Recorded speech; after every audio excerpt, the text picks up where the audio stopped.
어느 꼬마아이가 학교 갔다 오더니 아빠한테 하는 말이 아빠 좋은 소식 있어요 라고 말합니다. 그게 뭐니? 하고 아버지가 물었더니 제가 이번 시험에서 빵점만 면하면 아버지가 저한테 10,000원 주신다고 하셨잖아요. 아 그랬지. 아빠 그 돈 아빠 쓰세요 라고 얘기하더랍니다.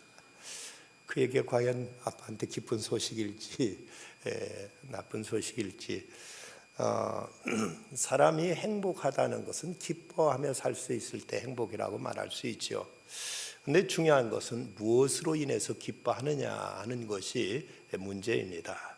그저 맛있는 음식 어디 가서 먹었더니 참 좋더라, 또 이제 복권 당첨됐으니까 좋더라 하는 이건 일반 사람들이 기뻐하는 기쁨입니다. 물론 이것도 우리에게 잠시 기쁨은 줄 수 있습니다. 하지만 우리에게는 보다 근원적인 본질적인 기쁨이 있어야 되고, 그 기쁨의 그 가치에 질에 있어서 신앙인은 분명 세상적인 사람들과 달라야만 됩니다.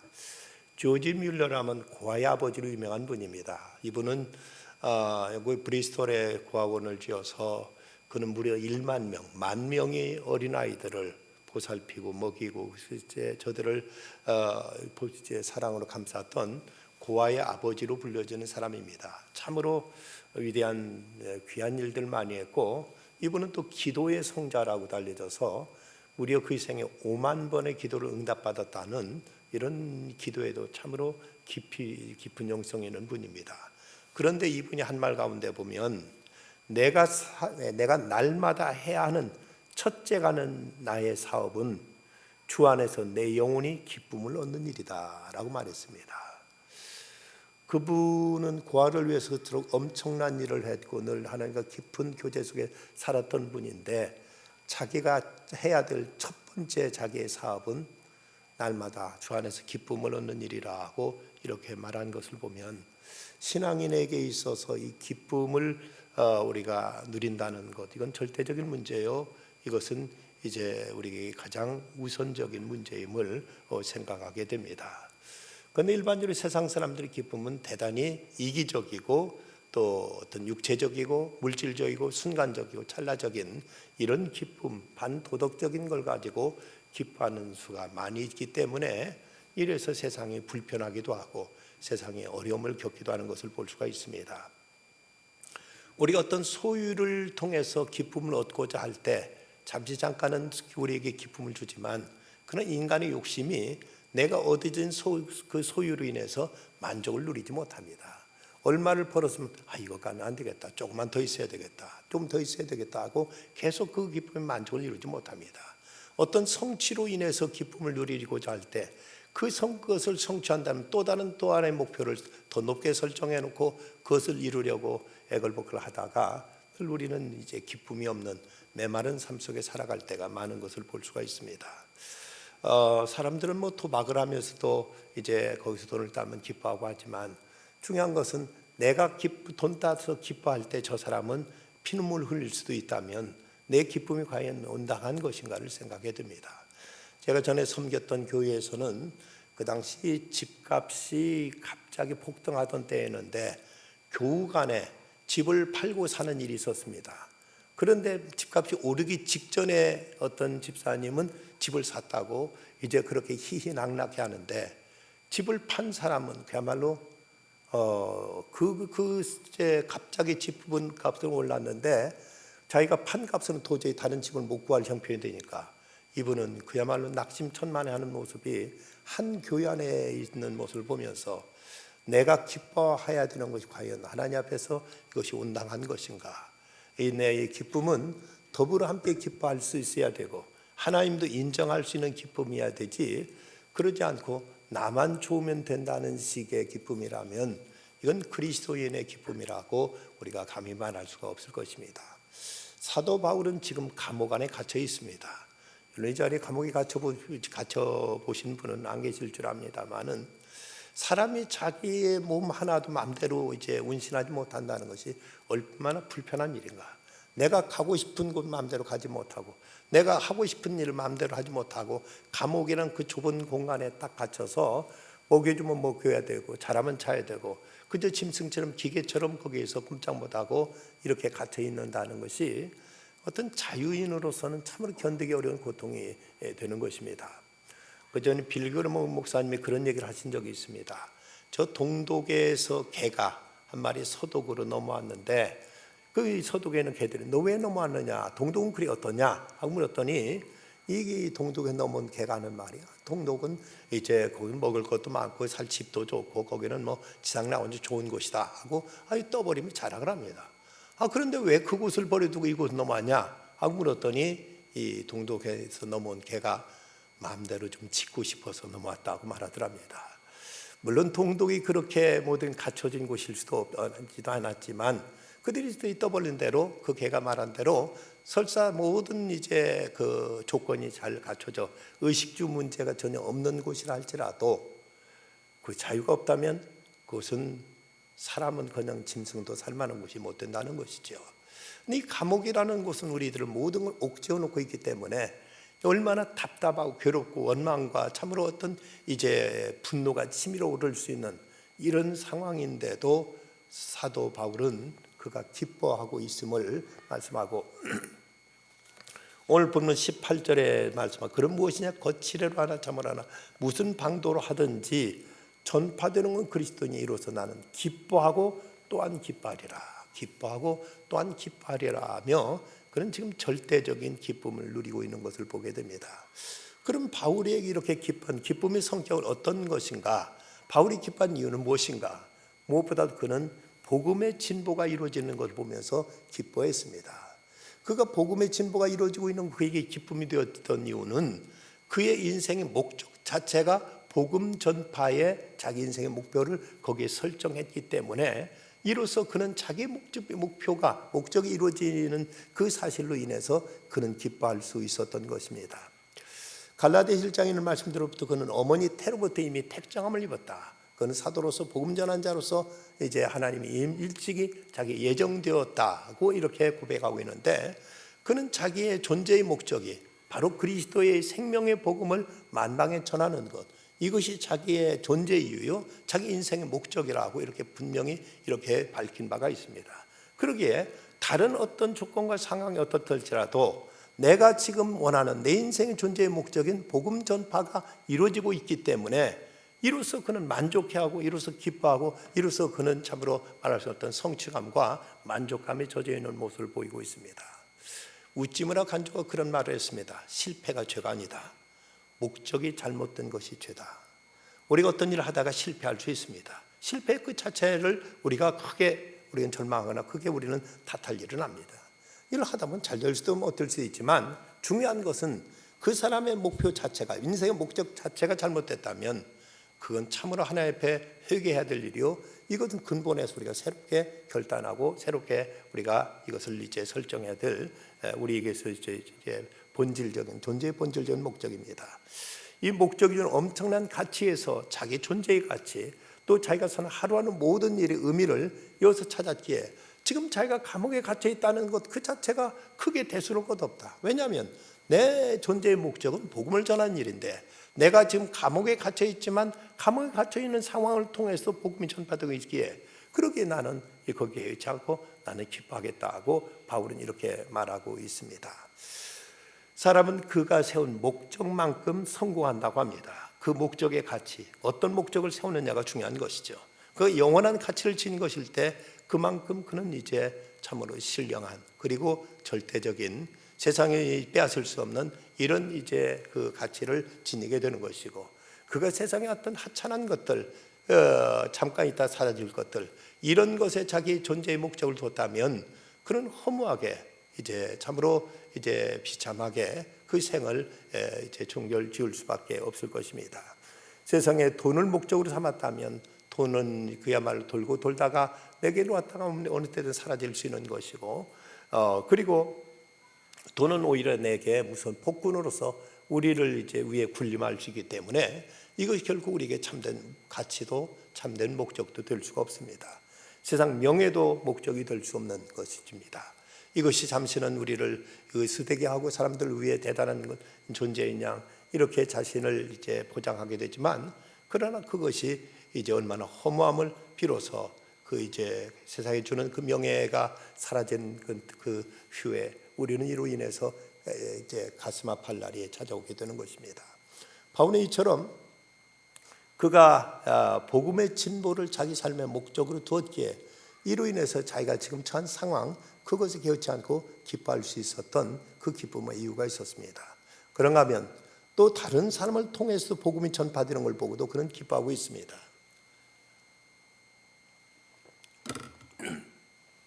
사람들은 뭐 어떤 일이 내가 해야만 된다고 생각하는 그런 자기 중심적인 사고를 갖는 경우가 많이 있습니다. 모든 것을 내가 해야 직성이 풀리고 다른 사람이 하는 것은 이제 마음에 차지 않고 모든 걸 내가 해야만 된다는 이런 사고에 사로잡혀 있는데, 그런데 이 사도 바울은 자기는 지금 감옥원에 갇혀서 마음대로 복음 전하기 쉽지 않습니다. 그런데 밖에서는 다른 사람들을 통해서 복음이 전파되고 있다는 소식이 들리자 이것도 참 좋은 일이다 생각합니다. 지금 그 바울이 갇혀있는 상황 속에서 밖에 있는 사람들이 복음 전한 사람 중에는 좋은 뜻으로 전한 사람도 있었지만 그 중에 또 다른 사람들은 바울을 시기하고 질투하는 마음으로 바울을 이제 무시하면서 바울의 영향력을 이제 제한하기 위해서 오히려 자기들이 더 열심을 내서 이렇게 이제 바울과 경쟁적으로 전도하는 이런 사람도 있었는데, 이것까지도 바울은 개의치 않겠다는 겁니다. 어떻게든 전파되는 건 그리스도라면 난 기뻐하고 기뻐하겠다고 바울은 말하고 있습니다. 모든 걸 내가 해야 된다는 것, 나밖에 할 사람이 없다고 생각하는 것도 때로는 오만일 수 있고, 때로 이것도 이제 자기 도취일 수가 있습니다. 언젠가 기독교 사상 잡지에 실린 황대현 목사의 칭찬인 줄 알았습니다라는 글이 실렸는데 이런 내용입니다. 너 없으니까 일이 안 된다. 칭찬인 줄 알았습니다. 소속된 공동체 내가 정말 필요하고 중요한 존재라는 생각이 기분 좋았던 말입니다. 그렇지만 이 칭찬은 내가 꿈꾸는 진정한 리더의 모습에서 한 발짝 뒤로 물러나게 했습니다. 내가 없으면 공동체가 무너질 정도로 공동체를 나에게 의존하게 만든 것은 나의 이기적인 모습이었기 때문입니다. 너만 있으면 된다. 칭찬인 줄 알았습니다. 내가 아주 능력이 많은 사람이라는 생각에 어깨가 으스했던 말입니다. 하지만 이 칭찬은 내가 꿈꾸는 진정한 리더의 모습에서 두 발짝 뒤로 물러나게 했습니다. 따라주는 이 아무도 없는 것은 바로 독재이기 때문입니다. 야, 너 천재구나. 칭찬인 줄 알았습니다. 기발한 아이디어가 풍부한 똑똑한 사람이라는 생각에 코가 높아졌습니다. 그러나 이 칭찬은 내가 꿈꾸는 진정한 리더의 모습에서 나를 세 발짝 뒤로 물러나게 했습니다. 리더는 자신뿐 아니라 다른 사람들도 성공시킬 줄 알아야 하기 때문입니다. 시키는 대로 잘하네. 칭찬인 줄 알았습니다. 내가 말 잘 듣고 착한 천사와 같다는 생각에 빠졌습니다. 그런데 이 칭찬은 내가 꿈꾸는 진정한 리더의 모습에서 나를 네 발짝 물러나게 했습니다. 나는 전통과 관료주의에 익숙해져서 내 새 생각을 하지 못하며 변화를 두려워하는 사람이었던 것입니다. 내가 꿈꾸는 진정한 리더는 독재가 아닌 좋은 영향력을 행사하여 나뿐만 아니라 따라주는 팔로우들에게 성공을 안겨주는 사람입니다. 변화를 두려워 않고 새 시대의 필요와 변화를 잘 판단하는 사람입니다. 오늘도 진정한 리더로 나아가기 위해서 저는 칭찬을 다시 한번 새겨 듣습니다. 생각할 의미 있는 얘기죠. 너만 있으면 된다는 말이 칭찬인 줄 알았고, 또 너 없으니까 일이 안 된다는 말이 이것이 좋은 말인 줄 알았고, 너는 천재구나. 시킨 대로 잘하네. 이런 말이 다 그저 좋은 뜻으로만 생각했지만 그 내면에는 자기를 내세우고 자기면 다 된다는 이런 자기중심적인 사고로 인해서 이런 얘기를 칭찬을 받는 그 마음 자체가 잘못된 것을 깨닫고, 공동체는 더불어 모두가 함께 사역하고 모두가 일할 수 있도록 격려하고 모두 같이 동참해서 함께 그 일을 도모할 때 이것이 진정한 의미의 성공이지, 한 사람 독불장군에 나서서 어떤 일을 다 해치웠다면 이것으로 해서 오히려 다른 사람이 일할 기회를 빼앗는 것이 될 수 있고 다른 사람의 일하지 못하도록 또는 우리가 걸림이 될 수 있다는 차원에서 너만 있으면 돼, 너 안 하면 다 돼라는 얘기들은 이 공동체 안에서는 대단히 위험한 발상일 수 있음을 우리는 생각해야 됩니다. 그래서 교회에서는 때로는 이제 잘못된 것을 보고도 모른 척 해야 될 때도 있습니다.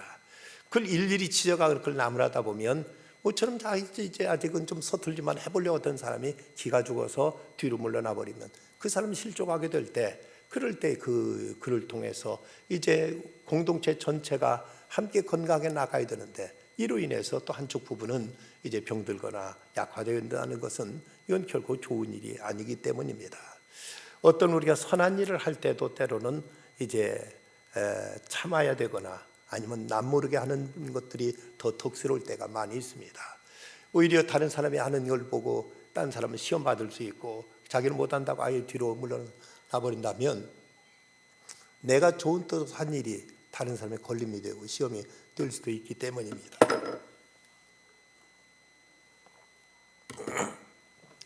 그래서 다른 사람에게도 기회를 줄 수 있고 다른 사람은 더불어 할 수 있도록 격려하고 권면하는 것, 다른 사람이 하는 일을 보고 많이 칭찬도 해줄 수 있어야 되고 또 같이 하도록 이렇게 이제 그들을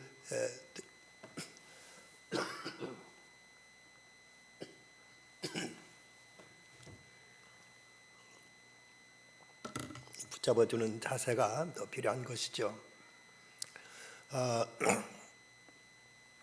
또 바울은 감옥에 있음으로 인해서 얻는 득보다 득과 실을 생각했을 때 득이 많은 것, 이것을 인해서 그런 기뻐했습니다. 모든 일이 득이 있으면 실이 있고 실이 있으면 또 득도 있습니다. 근데 분명 감옥에 있다는 것은 그에게 힘든 일이었습니다. 실이 있는 실이었지만 또 이것이 득이 된다는 것도 알았던 것이죠.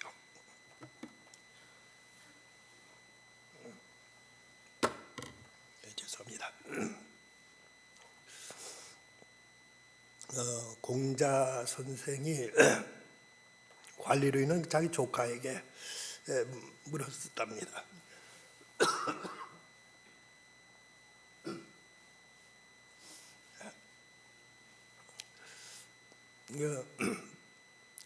조카 공묘를 만나서 묻기를 내가 그 자리를 맡아 일하려면서 얻은 것이 무엇이고 잃은 것이 무엇이냐고 묻자 그 조카 공묘이 힘들다는 표정으로 얻은 것은 하나도 없고 잃은 것만 세 가지 있을 뿐입니다.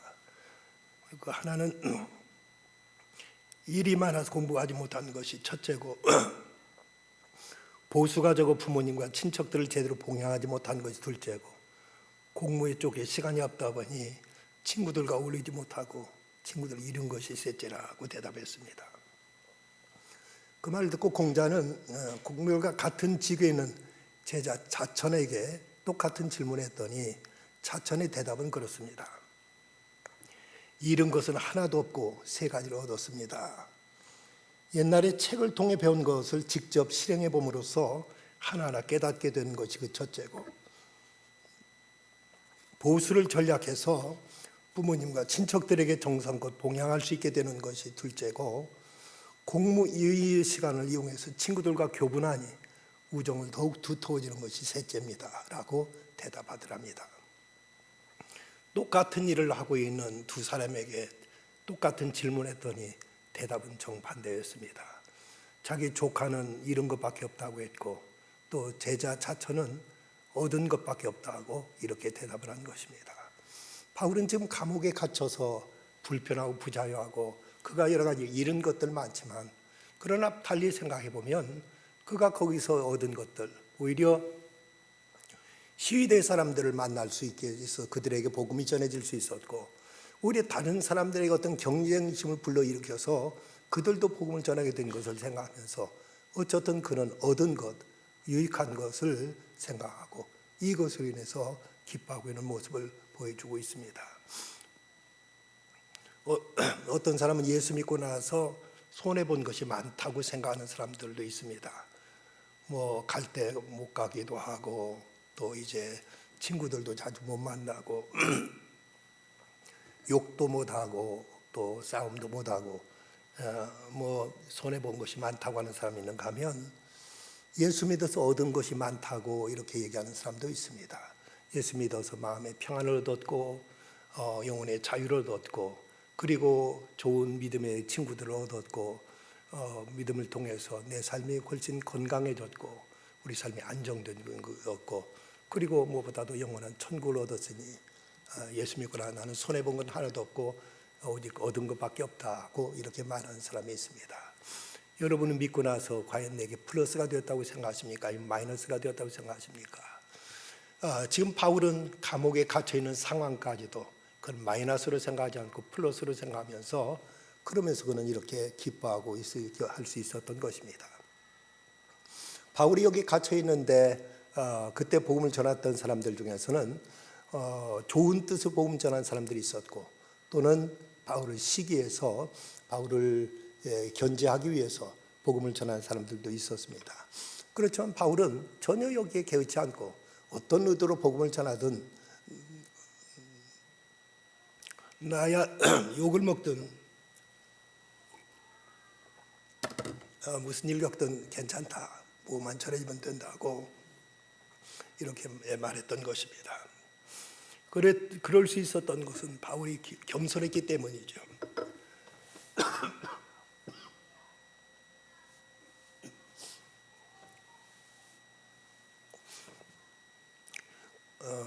바울의 그 회심하고 나서 그의 고백을 보면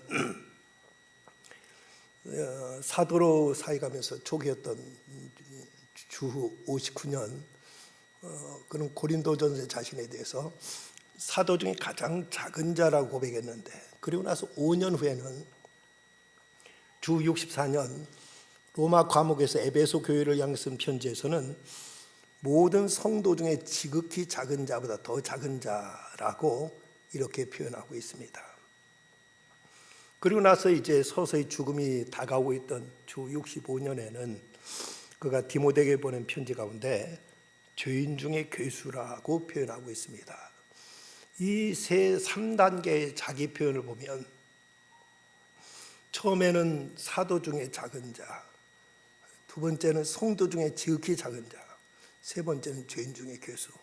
점점 자기 자신을 낮추고 있는 모습을 보면서 이런 마음을 가졌기에 바울은 자신 욕을 먹든 자신 비난을 받든 개의치 않고 오히려 복음 전해지는 것 이것만을 가지고 그는 기뻐하고 다른 사람이 하는 모든 것을 다 인정하고 받아들였던 것입니다. 또 그는 다른 사람을 통해 이루어지는 것 또한 소중히 여기는 마음을 가졌습니다. 또 다른 사람을 통해 이루어지는 복음 사역을 그대로 받아들였던 것이죠. 내가 한 것이 아닐지라도 저 사람이 한 것도 다 소중하다. 저 사람도 하나님이 쓰셨다. 저 사람도 다 하나님께서 쓰시는 하나님의 종들이라고 생각하니까 비록 자기하고 관계는 불편하고 힘들지만 그러나 이것보다 그들을 통해서 이루어지는 그 일로 인해서 기뻐할 수 있었던 것입니다. 우리가 어떤 어려운 상황을 견디기가 어려운가 아니면 어려운 관계를 극복하기 어려운가 생각해 보면 어려운 상황은 그래도 참고 견딜 수 있지만 사람들이 더 힘들어하는 것은 어려운 관계입니다. 가정에서도 가난하고 쪼들릴 때는 서로 가족 간에 부부 간에 서로 손 맞잡고 어려움 잘 견디며 참아내기도 하지만 아무리 돈 많이 벌었어도 부부 간에 서로 의심하게 되고 서로 다투고 분쟁하게 되면 같이 살기가 더 힘들고 어려워지는 것입니다. 바울은 지금 그가 처한 상황보다도 어쩌면 그를 시기하고 질투하는 사람들 그들 때문에 더 훨씬 어려운 상황이었지만 그럼에도 불구하고 이것까지도 그는 극복하고 이것까지도 그는 이제 승화시키고 있는 이런 그의 성숙한 믿음의 모습을 볼 수가 있습니다. 그리고 그는 오직 그리스도만 위하는 마음 때문에 이것이 가능했습니다.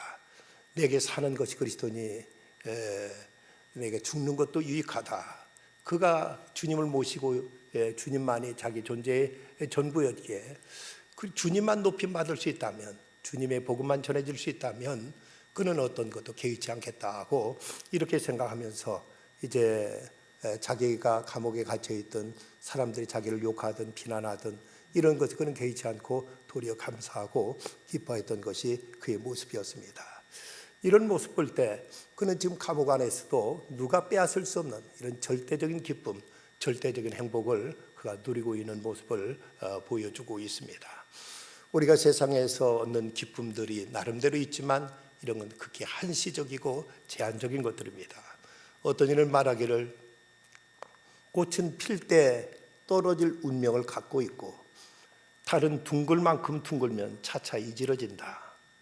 기쁨이 넘치면 슬픔이 생기고 해가 오정이 되면 점점 기울어지기 시작하니 물질적 기쁨에는 걷잡을 새 없이 슬픔의 싹이 눈을 뜬다는 이런 이제 탄식을 이제 읊조리기도 했습니다. 세상에서 모든 것이 다 채워졌다 싶으면 기울어지게 되고 모든 것이 다 활짝 꽃이 피었다면 이내 시들어버리는 모습들. 달이 어느 날 이제 둥근 대보름달로 휘영청 밝은 이제 밤하늘에 떠 있는데 다음 날 보면 벌써 한쪽이 이지러져 있는 모습을 보면서 어떤 것도 진정 우리에게 참된 만족을 줄 수 있는 것이 과연 무엇이겠는가. 나폴레옹도 그는 이제 유럽 천지를 다 진동시켰지만 그는 쓸쓸하게 세인트 헬레나 섬에서 참으로 비참한 이제 그 말년을 죽음을 맞아야 됐었고, 그리고 러시아 황제 그 짜르는 기세당당히 몰려가는 100만 대군의 행진을 보면서 황금 의자에 걸터 앉아서 의기가 현장에서 하늘을 뚫을 듯한 느낌에 도취되어 있었습니다.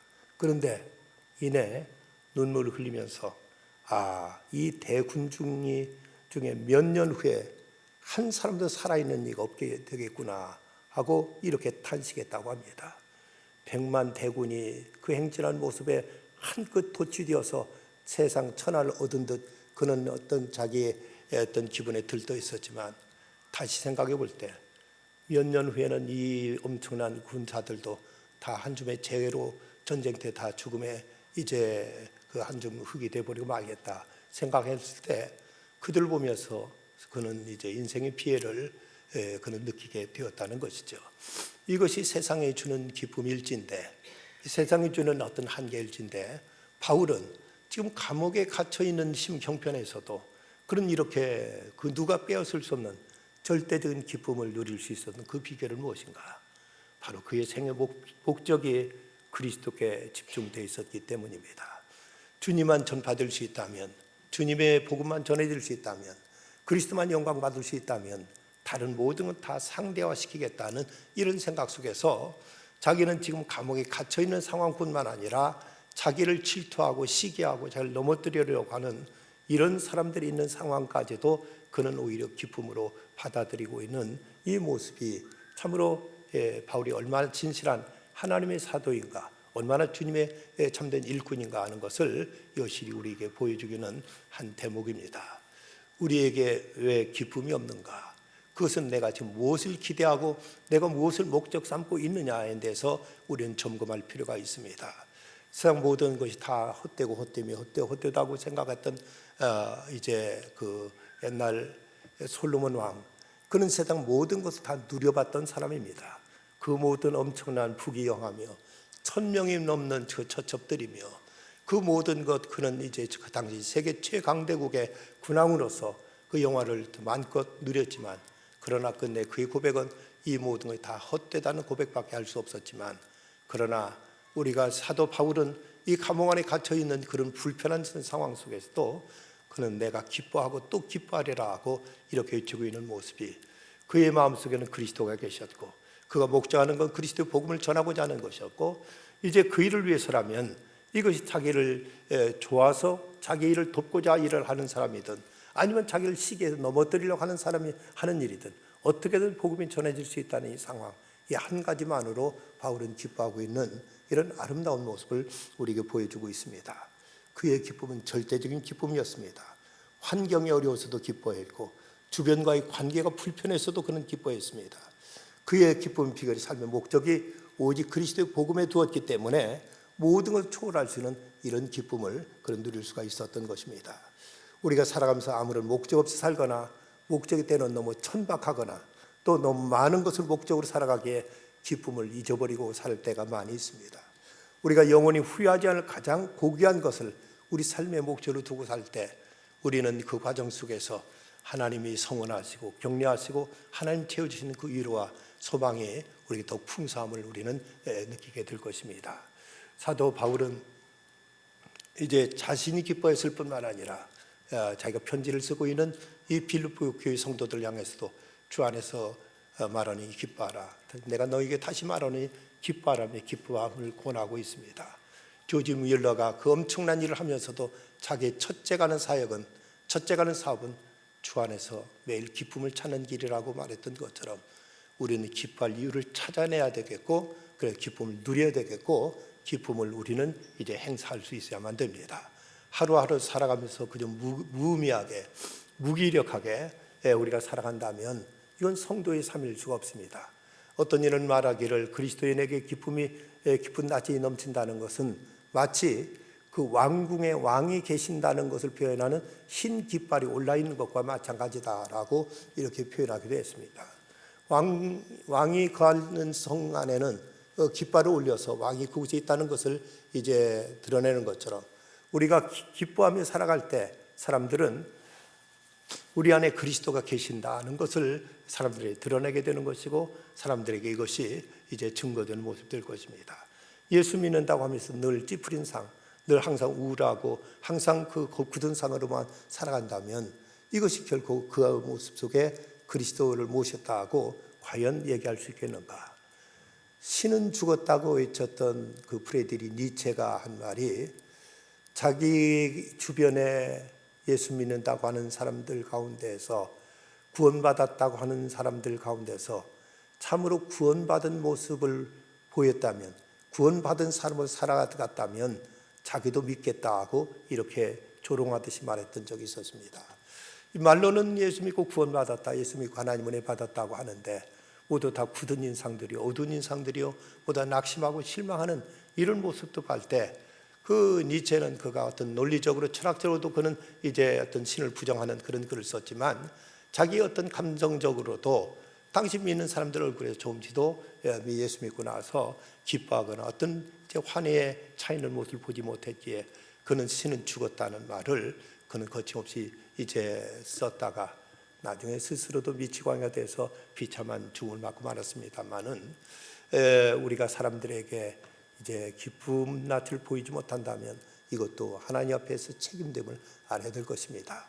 미국의 어느 도시에서는 교회를 찾는 주일날 교회를 찾아가다가 길거리에 있는 교통승객에게 이 교회 이 근방에 어디가 교회가 있습니까? 하니까 저쪽 저 건네 저 블록 지나면 있다고 해서 갔더니 교회가 정말 있었습니다. 근데 도중에 그보다 더 가까운 데도 교회가 있었는데 가라는 곳에 가서 예배 드리고 나와서 교통승객이 그대로 있길래, 아니 가까운 곳에 교회가 있던데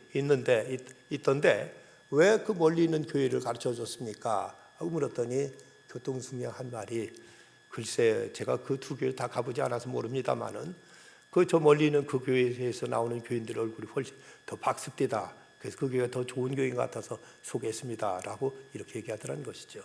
어떤 면에서 보면 우리가 참으로 주님 모시고 기뻐하며 살기만 해도 이것만으로도 전도가 되어줄 수 있다는 사실입니다.